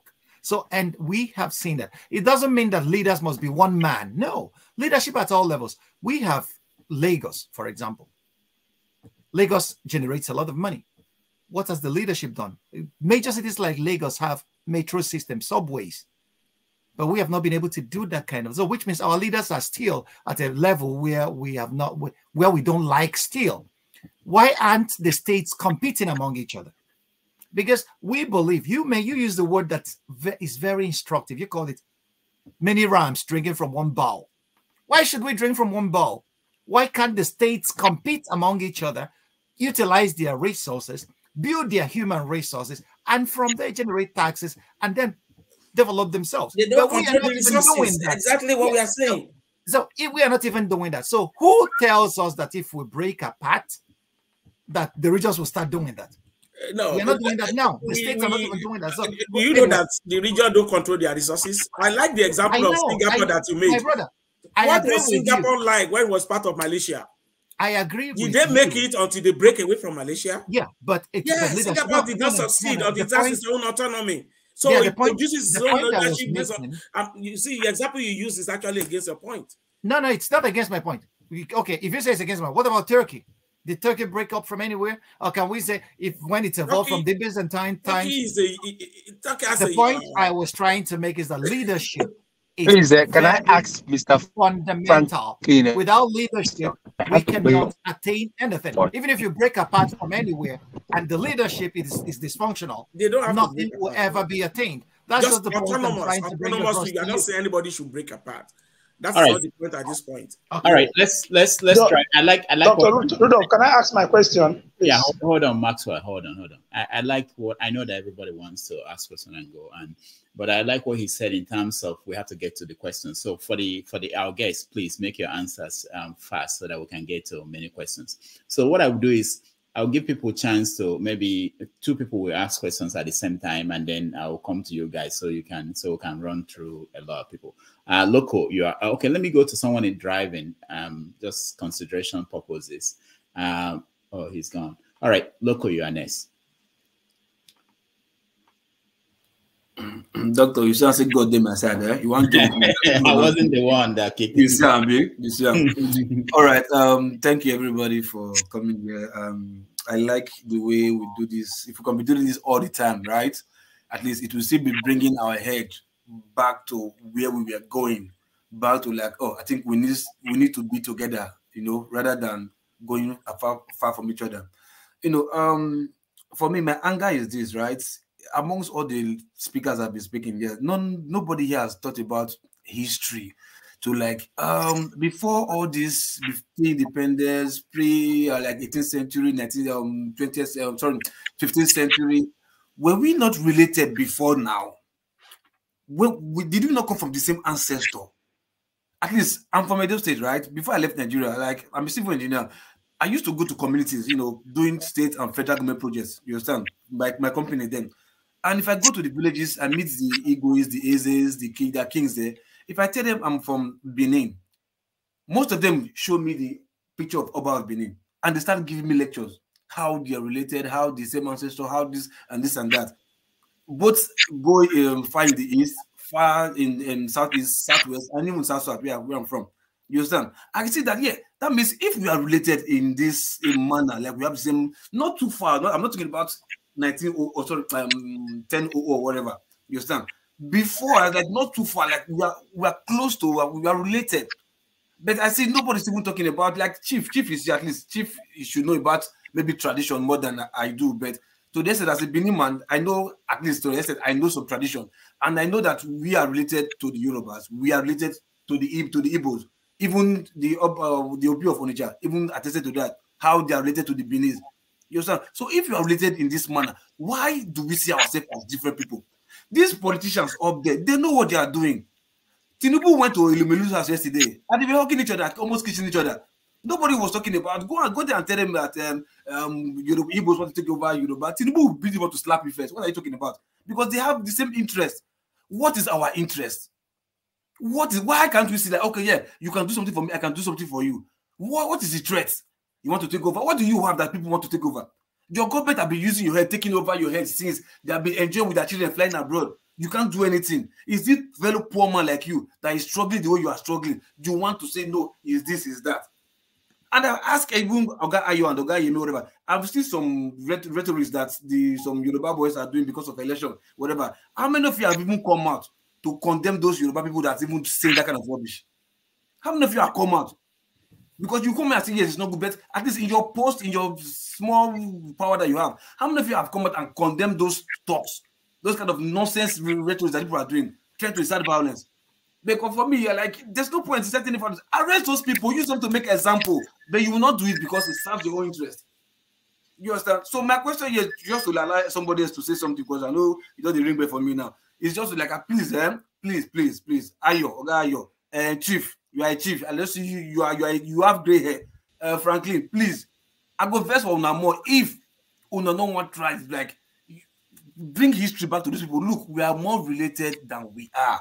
Let's stop using these politicians' gimmicks to separate us. It's a game that they've been doing for years.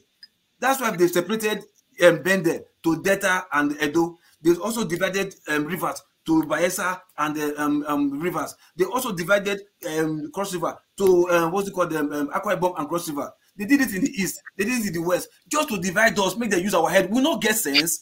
Why can't we just see that this is the fact that this we're trying to do, and we are falling for it? And we also we go school. I mean, make some talk about man go the first. Don't vex. Thank you so much. I will. You guys hold on before you answer. Let's get Mohammed in too, so that you can then get it too, so that we'll get more people in. Mohammed, go ahead. Okay, thank you, Doc. So I'll just try to. I have a question for all the three guests here. So I'll just try to be brief. I think I'll start with Chief Remi. So you mentioned that you did an analysis of the top 25 countries and the last 25, and that you noticed some sort of ethnic, religious, and language homogeneity in the top 25, and the last 25 did not have. It just popped up in my mind at that time, like where would the United States fit there, and where would Somalia fit there? Because like the same religion, the same language, the same skin color, the same everything, but I think a failed state, but the United States the opposite. So that was my question to you, I think. And then to Ayo Turton, you mentioned about the need to have like regional entities. So into how many composite parts do you think Nigeria should be divided? That's my question to you. And then to Franklyne, you mentioned that not just you, but many people mentioned that Nigeria's problem has always been the issue of leadership. If we have a good leader, that the problems of Nigeria will go away. But what I noticed and what I observed is that wherever you take a sample of Nigerians, the problem that you see at the leadership level in the country, you see it exactly there. I'll just give a quick example of in my university days when we had these Nigerian student associations. We donate money like $100 per year or something. And then, yeah, there's this factional leader. This one is Yoruba, the other one is Igbo. They are fighting for 3 months. We don't know who the leader is. We gather $15,000, but then after 5 months, it's $3,000.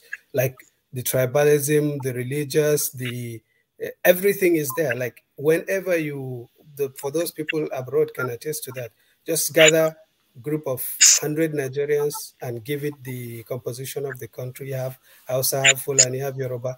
You see the same problem that you see from Tinubu and Obi and all this. So is there more to it than just leadership? That's my question to you. Thank you. Thank you. Very, very good. Thank you. All right. So who starts? Chief. Yeah, let's start with Chief Remi. I will answer Mr. Muhammad's question, but I want to respond to Mr. Loko. Now, you are asking that how come were we not related before all this so-called nonsense that we are fighting about? You have forgotten one thing. At that point in time, the history that you are talking that we should talk about, nobody is controlling everybody. Everybody is in his own territory, living his own life the way he wants. So at that point, it was easier for us to be friends. But now, the equation has changed. So whoever is the president wants to lord it over somebody in Anambra, or somebody in Oyo State, or somebody in Kaduna State. That is why we are having crisis. It is against the law of nature. Look, when even slaves, when they were enslaved and they were dominated, they were rebelling. If you read the histories of the slave rebellions, because no man wants to be enslaved. Every man wants to be free. They want to live free. So there was no part, trying to lord it over another part. So at that level, we're able to respond and to relate very well. We have Yoruba people who went to Mali to do business, and other places all over Africa, and came back home. The same thing with the Hausa people. So we have to recognize that fact. You see, I've been preaching tribalism, and I will tell you why. Tribalism is nature. You can't fight against nature. Even here, you know, I was watching, I think MSNBC yesterday. Come and see the way they are analyzing the issues and why Donald Trump is creating the kind of havoc he's creating. Actually, they use the word tribalism.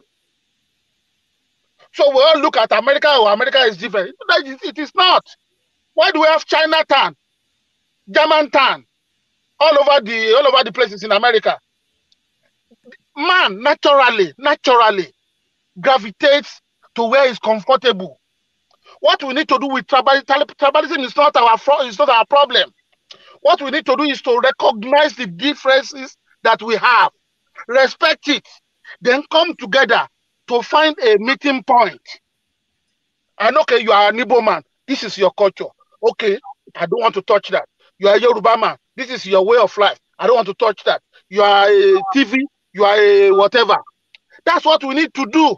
But the more we try to throw away tribalism, the more problems we're going to have. We have to do an analysis, an anthropological analysis. Then we will understand ourselves. Why should I make Loco to behave like Ayo? Why? Why should I make Ayo to behave like Franklyne? Why?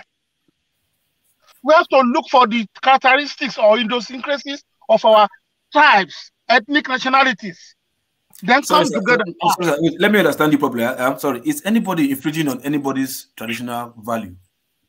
Because if you are controlling me from Abuja, why should Abuja decide which university my son should go to? Is there any of them in Abuja? Is there anybody in Abuja? Is there not a man that's in Abuja? It doesn't matter whoever is in Abuja, whether it's an Igbo man, a Yoruba man, or a Hausa man. What I'm saying is that we need to be free, to be in control for our destiny. But those people are friends. Those people are friends. Those elites, they are friends. It doesn't matter, my dear brother. I'm telling you what is important. They are friends. Yes, they are friends. Like, okay, myself and Rudolph, we have been friends for almost, I don't know how many decades now. But the bottom line is that we have to recognize the truth. The truth is that we are different in some ways, and we have to respect each other. And I thought Franklyne hammered on that point. We have to respect each other, recognize our differences, then find a way to come together, to work together by recognizing our differences and then knowing that we have to work together to survive as a country. But the issue of somebody saying because your mother is an Igbo and your father is a Yoruba, you cannot rule over me. Is that it has nothing to do with all what you're saying? It is the part of the fear of being dominated. It is real. I think it's political. I wrote something on why the North should break away from Nigeria. If they have people who can think very well, North will be one of the most powerful countries in Africa. And it can happen to Igbos too. It can happen to Yoruba. It can happen to any ethnic group because every one of us have their own strengths. We should not be saying that we should jettison what we are. It will not work. It will not work. We have to respect nature and then find a way to recognize it and work around it and make sure that we are able to cooperate so that we can have progress and prosperity. Okay. All right. Now, to the question by Muhammad, please, can you remind me your question again? That were in your list of best performing 25 countries. Oh, yes, I remember. Somalia. Yeah, I don't have the list on right there, but I think Norway was #1, but US is among the first 25. Sorry, Somalia actually, as at that year, was among the last 25. Sorry, the point of my question was that Somalia, a country that has religious homogeneity, ethnic homogeneity, skin, like everything. No, it's not But then homogeneous. No, it's not homogeneous. Do you remember John Garang? No, I'm not familiar. John Garang fought a war for almost 30 years. He's a Christian and he's a Somalian. Yeah. No, fighting the Muslims in the north. Sudan. South Sudan. Oh, South Sudan. Okay. John is South Sudan. Oh, John. Okay. Sorry. So the point I was trying to make in the question was that sometimes I think we have many dividing lines, but the lines that we choose to give strength to, it. For example, I know that, for example, in Somalia, you see two black people. One of them will tell you he's Arab. One of them he will tell you he's African, and they're killing themselves over that. If an outsider saw them, no one will even care about the difference. So I just gave like that example just to illustrate that point. Yeah, my brother, it still goes to the same point. Fear of being dominated. Some people even have the fear of being enslaved. Look at Morocco when they were winning the World Cup. One of their players, no, we are not winning for Africa. We are winning for Arabs. That is identity thing. We cannot do away with it. What we need is to recognize it and manage it. To dismiss it and say it is wrong, it is stupid, tribalism is this, is that, is arrant nonsense. It's arrant nonsense. Let us recognize, okay, this man is different from me. I'm different from him. But we want to stay together. We want to be brothers. Okay, let's give and take. That is the way the world works. Give and take. So we give and take, then we have a meeting point. Then we work on the things that unite us because we have agreed. And the respect will be there. That is the way we can survive. But if we say we should dismiss it, I'm an English-shaman, I like my dialect. I'm not going to give up my dialect to speak Hausa or to speak Igbo. Why? I'm not going to do that. And no self-respecting Igbo man should give up his own language to speak another man's language. Same thing goes with all the ethnic nationalities. Remember Wazobia? Did you guys remember Wazobia? When people were suggesting it, the minorities, who are even more than the majorities, refused it, and the thing did not work. Who's going to give up his own language to speak another language? We should recognize our differences. In recognizing our differences, we can come together. Okay, this is what I can do away with. What do you want to do away with? So that we can work together. We have to be real. There is no room for fantasy. There is nowhere in the world the British have, they are complaining that, okay, they want to control their own area. The Scottish, all of them, they have been together for, I don't know how many centuries. Please. Westminster, thank you. You see? So these are the realities of life. We cannot wish them away. What we need to do is to confront them frontally, look at our differences. If we can work together, if we want to work together, if that's our decision, okay, let's give and take. So we give and take, and then we work together, and we'll be better for it. Demonizing tribalism can never work, and we will never have progress if we continue on that path. That's my own conclusion. Thank you. Please. No, hold on. It's been kicking me out. I've been coming in and out all this while. Yeah, but Ayo, you're next. No, it's me. Oh, is that? Oh, okay. Yeah, I mean, you guys will respond. Ayo has taken his own question. It's me. Oh, okay. No, it's me. I've not taken my question. Mohammed asked me a question. My question is for Franklin, Mr. Franklin, please, so that he will answer. Okay, Ayo, go ahead. Go ahead. Mohammed, thank you for the brilliant questions that you ask because they go directly to the issues.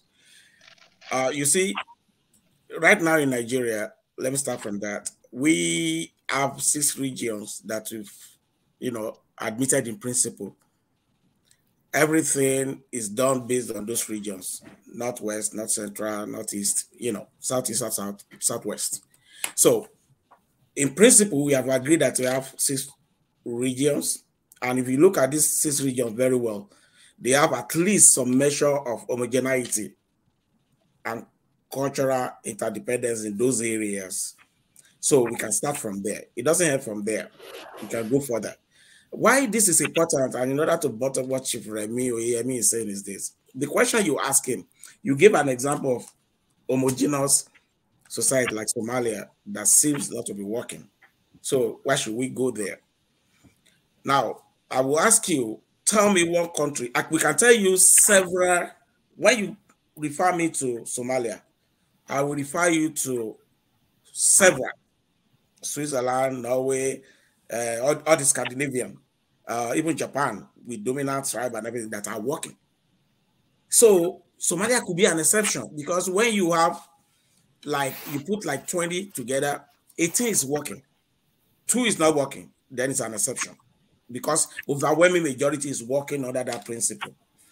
India have a lot of tension along religious line. So they created for the Hindus, India, Pakistan for the Muslim, Bangladesh, I think a Muslim too. So, and it reduces the tension. You understand? So here in our own situation, I don't know of any other country like Nigeria that is working. We are the states who go to the federal every month to collect allocation. And we have states that are supposed to be controlling their own resources, grow at their own pace, and develop. You have to wait at the end of the month and then go to federal government to go and collect alawi. How would that ever work? Tell me one country like that that is working, and I will give up this argument. Sorry. No, it has never been replicated anywhere. No country like that. So Nigeria is not going to work. It's not going to be an exception. If anybody can tell me a country like that, where the state will now go to federal government and collect alawi every month based on what federal government declare. We have a federal government that is so huge, and does nothing. 50% of our total receipt go to federal government. The state has to share about 36%, the rest go to the local government. And then what happens? The federal government created a lot of redundant agencies with overlapping duty that does nothing.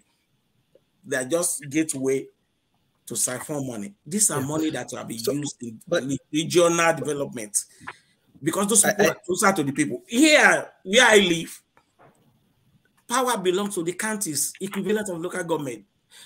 They do whatever, most of the things that we want, even the road construction that our politicians used to campaign. Yeah, you construct this road. Who campaign with road construction? Those are routines. It's a department in local government that sees to those roads is done. You cut it from A, from B, from C, from whatever. Local government chairman does all that because he controls his own resources. Sorry, I don't want to interrupt you, but I think you missed the point of my question. Also, to the respected chief, also, I never intended to come across as someone who dismisses tribalism. And in actual fact, I agree with Chief that I would never give up my language for anybody's language. I'm a Kanuri person. Like I mentioned to Rudolph before, I've never spoken one sentence of Hausa to any member of my extended family, cousins, nephews, nieces, father, mother. Never, ever. I've never done that. So that's not what I was trying to communicate. I was just trying to give like a counter example. Is just homogeneity will not solve the problems.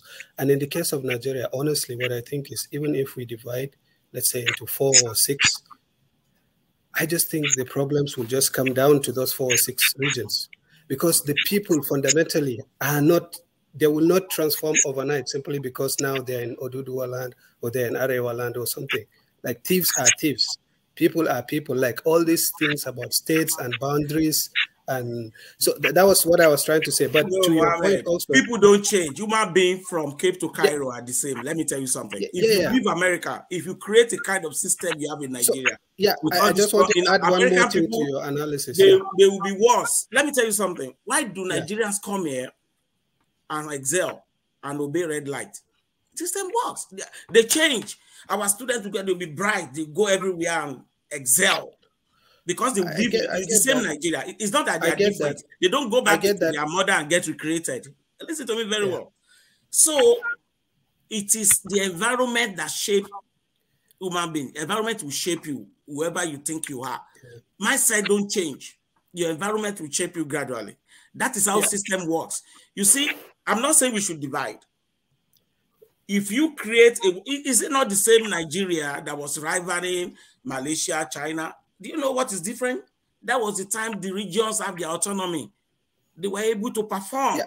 So now that thing is no longer there. The states are calibrated to fail. as it is. Yeah, I agree with you. Actually, I'm not taking a position. I'm not. It depends on federal government. Wait, Mohammed. It depends on what the federal government says they make. If federal government say, "Oh, we only make 100 billion this month," we have taken 52%. You guys take. It doesn't matter if it's 500 billion. It's whatever they declare. So we have a lot of waste that should go into plowing back into the system. You have to address that. We have given you example of the ones that work. Give me an example of one in Nigeria that's ever worked. Sorry, Rudolph, let me ask this question. I'm not trying to argue. But just one thing. So your answer is basically 6, right?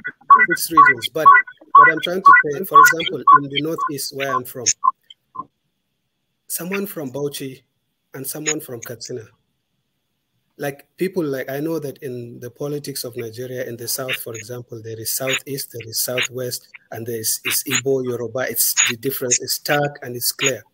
But in the North, I can tell you, nobody thinks like that.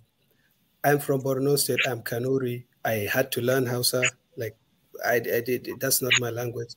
But I can tell you, there's no difference whatsoever between, let's say, someone from Bauchi, Northeast, and someone from Katsina. Nothing, like just nothing.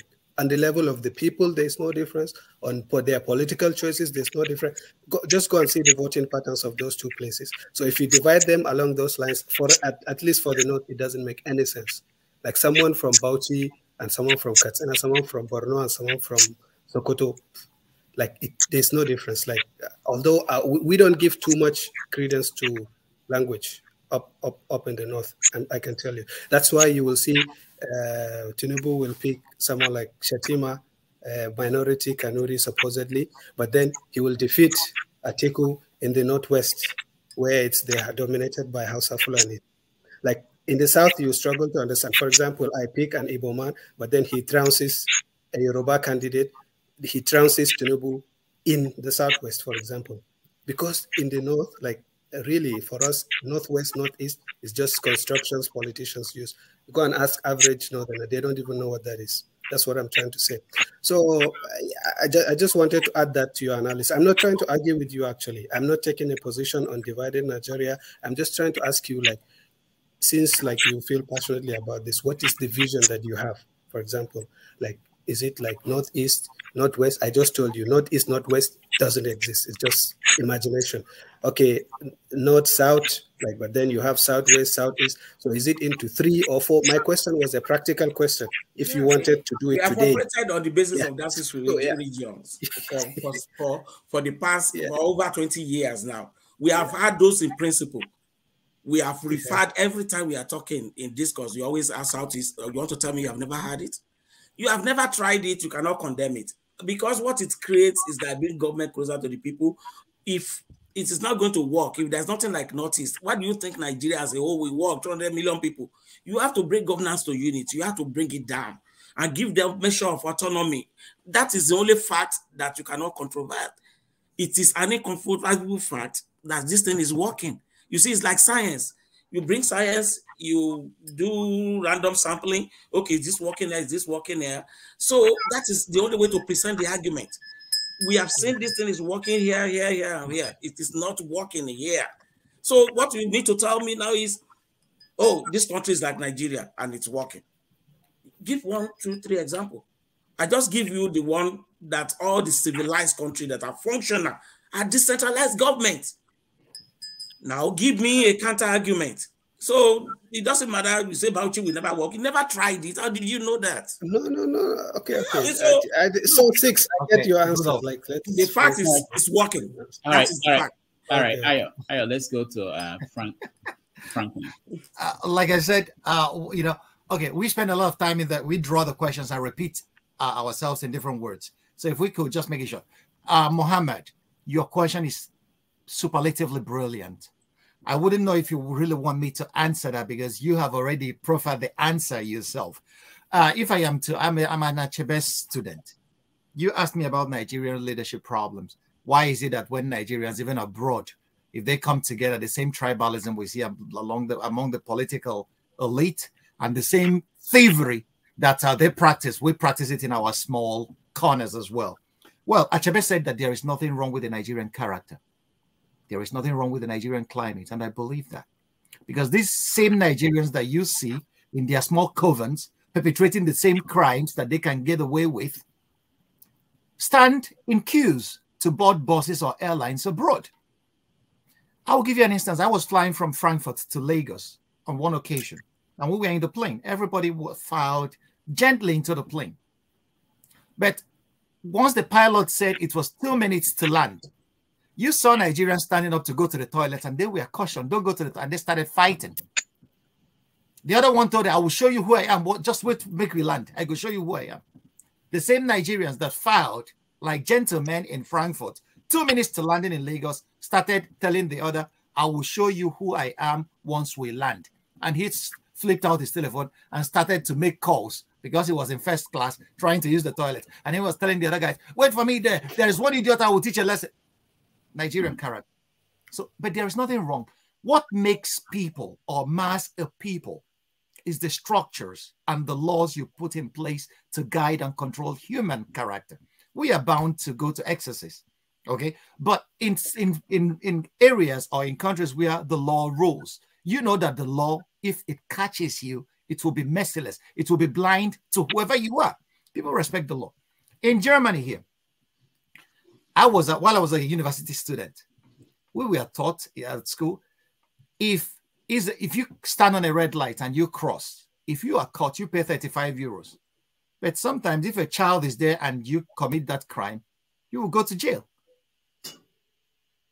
Because they don't want you to corrupt the next generation. Laws are very important in guiding human character and behavior. There are certain things we use to control, crowd control, architecture, for example. Okay, so it's simply the rule of law, and where people, and the laws have teeth, sanctions. Laws without sanctions are nothing. In Nigeria, we have beautiful laws in our statute books, but they don't have teeth. Okay, because of the very same thing. But we don't make examples of the higher thieves. And then if you can make example of the lower ones. So in China, if you are corrupt, they cut off your head. In Japan, nobody will tell you to commit seppuku or suicide if you are corrupt.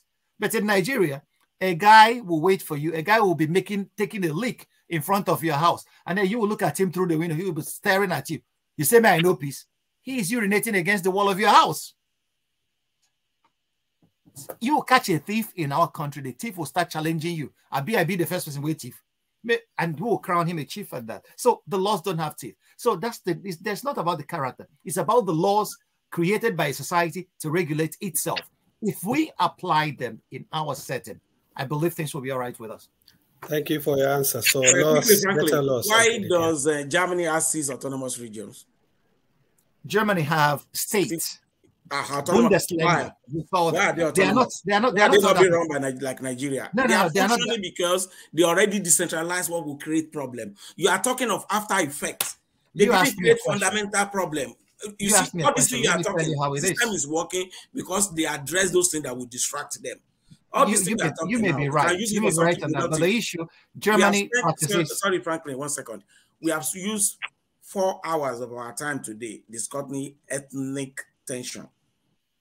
We'll probably be discussing. No. Yeah, point of correction. Yeah, you probably thought Nigeria will go to space if you don't have that tension. Point of correction. You made a statement of fact. Germany practices is a federal republic of Germany. What we have are Bundesländer, states, just like we have in Nigeria. Just like states, it's exactly the same structure that we have in Nigeria. Their constitution. Now the problem is, no. Well, just listen. We have Bundesverfassung, one constitution for Germany. Other state laws are state laws like we have them in Nigeria. It's constitution too. No. They are not. They are constitution. Please, okay. Franklin. My brother, I live here and I work has here. His own constitution. Wait. They have their constitution. I know that for a fact. Here in America, all the 50 states, each of them has its own constitution. In all the 50 states, your constitution is only selected cases that go to U.S. Supreme Court. You have your own constitution in every state. Germany is not like the US. Autonomous. And Germany is the same in Switzerland. Okay, people could Google and see for themselves. People could go to Google and see for themselves. Germany is not like the US. The point is that Germany practices the same federal system that Nigeria practices. In Nigeria, we have state laws, bylaws, for example, and then And then you have the inconsistent okay, let's put it like this, Franklin. My brother, sometimes you let me talk. I don't take it kindly. Sorry, Franklin. Let's cut it short. No, let me say something. At the state is very autonomous. No. You've been Rudolph, do your work, please. No, you hold your peace, and then let me make a point. The point I'm trying to make is very simple. Germany practices the same federal system that Nigeria practices. If ours works the way it should work, we wouldn't have a problem. But ours does not work the way it should work. Our laws don't have teeth. We give a pride of place to corruption and corrupt people. So this is what leadership should do. Make sure that the laws apply, irrespective of whoever is, and again, the structure of our federation was corrupted by the military. There, I share your point. And this is what it requires. When leadership comes in, good leadership comes in, it will decentralize all this and then make sure that each state that we practice. That's why people say true federalism. Let us practice true federalism. It will solve a lot of problems that we have. We are saying the same thing now. All right, thank you, guys. Let me go to Maxwell and the priest of Prince. Go ahead. Okay, thank you. Good evening, everybody. I want to appreciate the barrister Ayo, Prof. I don't know the calling that was my prof. I'm a student of Professor Franklyne, and he's the reason I'm on this program. And Chief, too, I want to also appreciate you so much. And my question is very simple. Prof, you've written so much, and there's so much to learn under your timeline. And I take home one major lesson I will never forget in my life. You make your teaching through religion, you sweep through politics, through philosophy, it's endless. And you were teaching me something about bread. You said that, I was asking you, Prof, what's the business between Jesus and bread? You told me that everything Jesus was doing was about bread. And Prof, the bread is the ocean. If I look around my room, anybody living in Nigeria, look around wherever you are, if you're not in Lagos, every item around you came through Lagos. Every item around you got to where you are, only through Lagos. Maybe a fraction from other ports. River State. Prof, you talk about leadership being the problem. No. It has gone beyond what Achebe was saying. They have now weaponized it in a negative manner, that you get the power and weaponize it against the other. Prof, what you are seeing in Lagos is fear. The Obi movement was not, they never expected what they saw. There is a fear on ground. Tinubu lost. He did not lose by that percentage. They know the reality of what Tinubu lost. Those who voted against Tinubu were Yoruba people enslaved for years. There is no problem between Yoruba and Igbo. There's no problem. There's no problem between Igbo and Fulani. There's no problem. Prof, is the rule of law, like you have said, is leadership weaponized in a negative direction? See, we all have our fears. You see Yoruba people struggling around it. They don't want to embrace it. I want to ask the learned colleague, Barrister Ayo, if Lagos Seaport is shut today, because we know there are a lot of water bodies around the whole of the South, Akwa Ibom, Cross River, Rivers, Abia, Anambra, we are very close, nautical miles to the ocean. I want to ask Barrister Ayo, if we shut down the seaport, because I'm trying to help Lagos. Lagos is not any wonderful place to be. I grew up in Kogi, schooled in UNN. I believe that Lagos is hell for me. I can't go to Lagos. But there's a reason you see Igbo people in that hell. If you shut down the seaport in Lagos today, as I'm speaking to you, that there is a law that shuts down the seaport in Lagos today, Lagos will be a game reserve. I tell you. You will see mass exodus of people away from Lagos, Akwa Ibom, Delta, Cross River, Calabar, that you don't see anybody building Lekki. Lekki will die. It will be Lekki will become old GRA. Okay. You will not have your ancestral land to yourself.